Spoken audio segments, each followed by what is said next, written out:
بسم اللہ الرحمن الرحیم۔ السلام علیکم ورحمۃ اللہ وبرکاتہ۔ حضرت یونس علیہ السلام مچھلی کے پیٹ میں کیسے گئے، کتنے دن رہے اور کس طرح نجات ہوئی؟ یہ موصل کے علاقہ کا ایک بڑا شہر تھا۔ یہاں کے لوگ بت پرستی کرتے تھے اور کفر و شرک میں مبتلا تھے۔ حضرت یونس علیہ السلام نے ان لوگوں کو ایمان لانے اور بت پرستی چھوڑنے کا حکم دیا، مگر ان لوگوں نے اپنی سرکشی کی وجہ سے اللہ تعالیٰ کے رسول کو جھٹلا دیا اور ایمان لانے سے انکار کر دیا۔ حضرت یونس علیہ السلام نے انہیں خبر دی کہ تم لوگوں پر عنقریب عذاب آنے والا ہے۔ یہ سن کر شہر کے لوگوں نے آپس میں یہ مشورہ کیا کہ حضرت یونس علیہ السلام نے کبھی کوئی جھوٹی بات نہیں کہی ہے، اس لیے یہ دیکھو کہ اگر وہ رات کو اس شہر میں رہیں جب تو سمجھ لو کہ کوئی خطرہ نہیں ہے، اور اگر انہوں نے اس شہر میں رات نہ گزاری تو یقین کر لینا چاہیے کہ ضرور عذاب آئے گا۔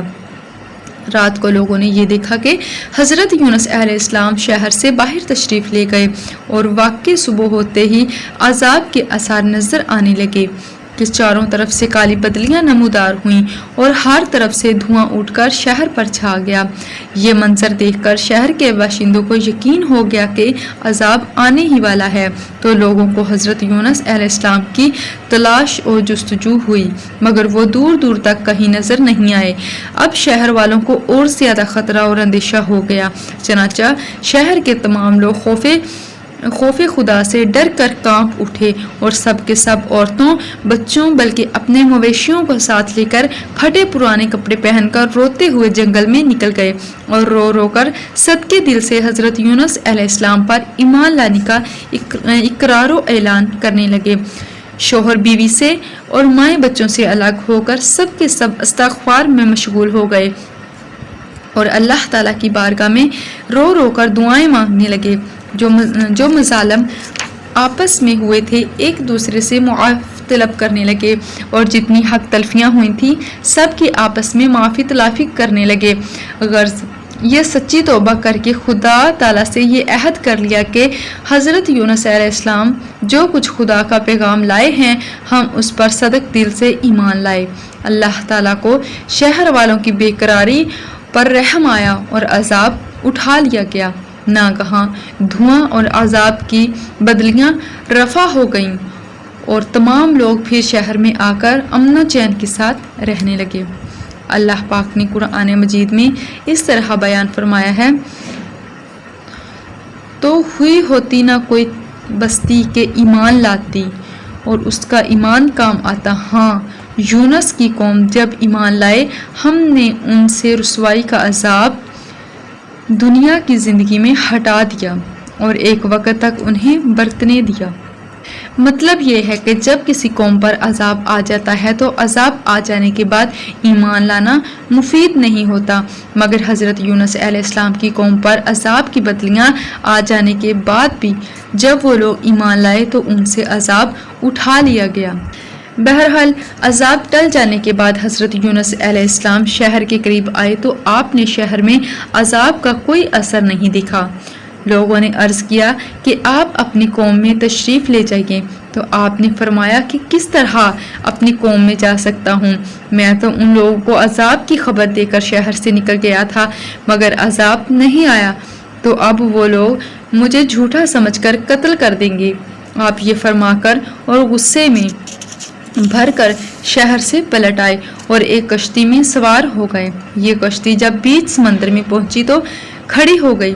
وہاں کے لوگوں کا یہ عقیدہ تھا کہ وہی کشتی سمندر میں کھڑی ہو جایا کرتی تھی جس کشتی میں کوئی بھاگا ہوا غلام سوار ہو جاتا تھا۔ چنانچہ کشتی والوں نے کرہ نکالا تو حضرت یونس علیہ السلام کے نام کا کرہ نکلا، تو کشتی والوں نے آپ کو سمندر میں پھینک دیا اور کشتی لے کر روانہ ہو گئے، اور فوراً ہی ایک مچھلی آپ کو نگل گئی اور مچھلی کے پیٹ میں جہاں بالکل اندھیرا تھا آپ مقید ہو گئے، مگر اسی حالت میں آپ نے آیت کریمہ لا الہ الا انت سبحانک انی کنت من الظالمین وظیفہ پڑھنا شروع کر دیا، تو اس کی برکت سے اللہ تعالیٰ نے آپ کو اس اندھیری کوٹھڑی سے نجات دی اور مچھلی نے کنارے پر آ کر آپ کو اگل دیا۔ اس وقت آپ بہت ہی کمزور ہو چکے تھے۔ اللہ تعالیٰ کی شان کے اس جگہ کدو کی ایک بیل اگ گئی اور آپ اس کے سایہ میں آرام فرماتے رہے۔ پھر جب آپ میں کچھ توانائی آ گئی تو آپ اپنی قوم میں تشریف لائے اور سب لوگ انتہائی محبت احترام کے ساتھ پیش آ کر آپ پر ایمان لائے۔ حضرت یونس علیہ السلام کی اس دردناک واقعے کو قرآن مجید نے ان لفظوں میں بیان فرمایا ہے، اور بے شک یونس پیغمبروں سے ہے، جب کہ بھری کشتی کی طرف نکل گیا تو قرعہ ڈالا تو دھکیلے ہوا میں ہوا، پھر اسے مچھلی نے نگل لیا اور اپنے آپ کو ملامت کرتا تھا، تو اگر وہ تسبیح کرنے والا نہ ہوتا ضرور اس کے پیٹ میں ہی رہتا۔ جس دن تک لوگ اٹھائے جائیں گے پھر ہم نے اسے میدان میں ڈال دیا اور وہ بیمار تھا، اور ہم نے اس پر کدو کا پیڑ اگایا اور ہم نے اسے 1,00,000 آدمیوں کی طرف بھیجا، بلکہ زیادہ تو وہ ایمان لے آئے تو ہم نے انہیں ایک وقت تک برتنے دیا۔ درس ہدایت، ہمیں اس واقعے سے کیا درس ملتا ہے؟ جب کسی قوم پر کوئی بلا عذاب بن کر نازل ہو تو اس بلا سے نجات پانے کا یہی طریقہ ہے کہ لوگوں کو توبہ استغفار میں مشغول ہو کر دعائیں مانگنی چاہیے۔ تو امید ہے کہ بندوں کی بے قراری پر اللہ تعالیٰ کو رحم آ جائے اور بلاؤں کے عذاب کو دفع فرمائے۔ نمبر 2، حضرت یونس علیہ السلام کے دل ہلا دینے والی مصیبت اور مشکلات سے یہ ہدایت ملتی ہے کہ اللہ تعالیٰ اپنے خاص بندوں کو کس طرح امتحان میں ڈالتا ہے، لیکن جب بندے امتحان میں صبر و استقامت کا دامن نہیں چھوڑتے اور عین بلاؤں کے طوفان میں بھی خدا کی یاد سے غافل نہیں ہوتے تو ارحم الراحمین اپنے بندوں کی نجات کا غیب سے ایسا انتظام فرما دیتا ہے کہ لوگ اس کو سوچ بھی نہیں سکتے۔ غور کیجئے کہ حضرت یونس علیہ السلام کو جب کشتی والوں نے سمندر میں پھینک دیا تو ان کی زندگی اور سلامتی کا کون سا ذریعہ باقی رہ گیا تھا؟ پھر انہیں مچھلی نے نگل لیا تو اب بھلا ان کی حیات کا کون سا سہارا رہ گیا تھا؟